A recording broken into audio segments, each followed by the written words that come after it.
Okay, so this is part two. So it's the 80s. I'm living and with my seven siblings and my mom and dad. So I was about roughly maybe 8 at the time.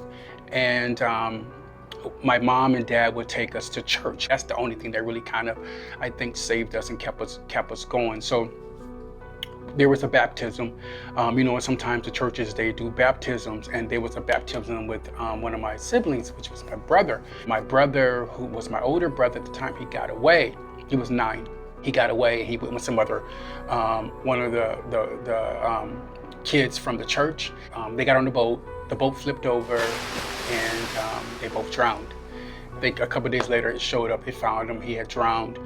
And once that happened, my mother, she went into a facility, a mental facility, because it destroyed her that her son had died. It did something mentally to her, that her son was taken away from her.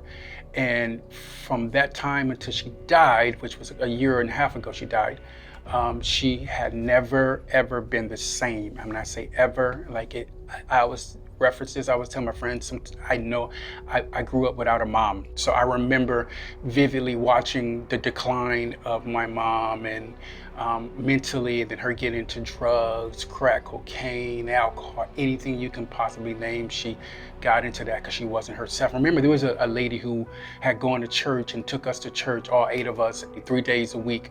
Emotionally, I had that knack for understanding parenting, understanding emotions, understanding my siblings, understanding how to treat people right and treat people well. So what I would do is I took on the characteristics of my mom. So I would nurture my siblings, my younger ones, even my older ones. I would cook for them. I learned how to cook at 6, 7, combed hair very well and cleaned up very well and did everything I could. So I began to take on the characteristics and the emotions and the mothering attitude for my family. But as you're getting older, you're like, I don't want to do this no more. And I remember it got so bad that my mom would come into the room with a knife, because mentally she was gone. She wasn't who she was. She wasn't the mother I knew as like I was 2 or 3 years old. She was a different person. As soon as we hear her coming up the stairs, everybody runs. It's like, like rats. We all scatter. I mean, literally trying to stab you. It wasn't like we knew our life was in danger, but it became such a way of life that we just knew what would happen every day. We knew, okay, we gotta protect ourselves, we gotta eat, we gotta make sure we're good. I can't tell you how many times I prayed for God to just bring her mentally back into, our lives, just so that we can have a stability. And Mom would break windows and we'll just make a joke out of it. Mom will burn food and throw the food away. We'll make a joke out of it. Just grab scissors and just start cutting off her hair. I mean, just start cutting off her hair. Like, mental illness is such a danger, and it was a danger, and it was something that plagued the Black community, and it's something that we never talked about. It was just the aunt that lived in that room, or it was just the uncle that lived in that room, it was just the cousin that stayed in that house. Through all of that, we would spend the night over our cousin's house. I won't name them. It was like maybe 3 or 4 of us that spent the night that time, and we were there, and I still, like, I didn't know who I was individually as a person. I just knew what my family needed me to be. Remember, I have 2 siblings, 2 of my cousins here, and I have 1 here. And my cousin, she had a boyfriend, and her boyfriend was an older guy, big muscular guy, little gray hair, looked very distinguished. That was the first time I was just like, wow, like, this guy is like the epitome of masculinity, you know what I mean? Just how he was and how he carried himself. And I was just like, oh, okay. But he, I don't know, it was the same thing with the lady I told you guys about, the same exact thing. He never looked at me, but I see him looking at my cousin, playing with my cousin, playing with this cousin, playing with my brother, stuff like that.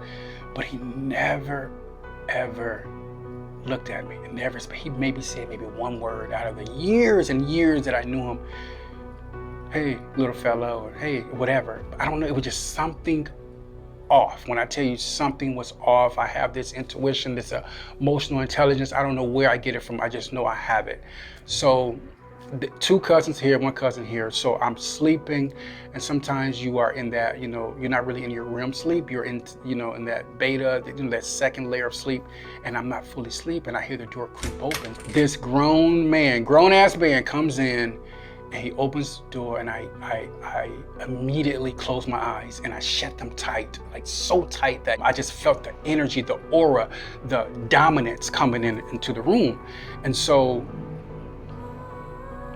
peripheral vision wise, I felt something was happening to my right, and I just didn't want to open my eyes. Someone just said, keep your eyes closed. I ended up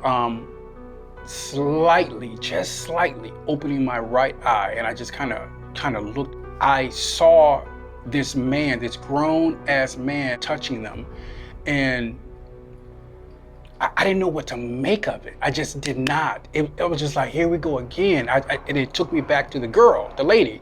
And I said, what? So then he comes to me, and I stood there, and I felt he knew I was woke. It's like, it was just like, touching or whatever. And then he touched my other cousin.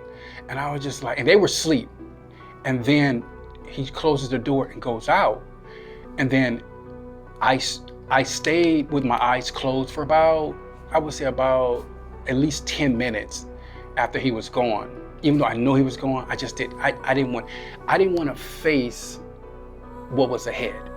I knew that opened some door. I didn't know what door it opened. I just knew a door had opened, and there was no way of going back. The only thought I had after that man left that room, because I know my cousins, they live there, and I thought, how long has this been going on? And that's how my mind as a 7-8-year-old was thinking. Like my mother used to always call me a grown man, because I always would think ahead of the crowd. I would always think ahead of the group of my siblings.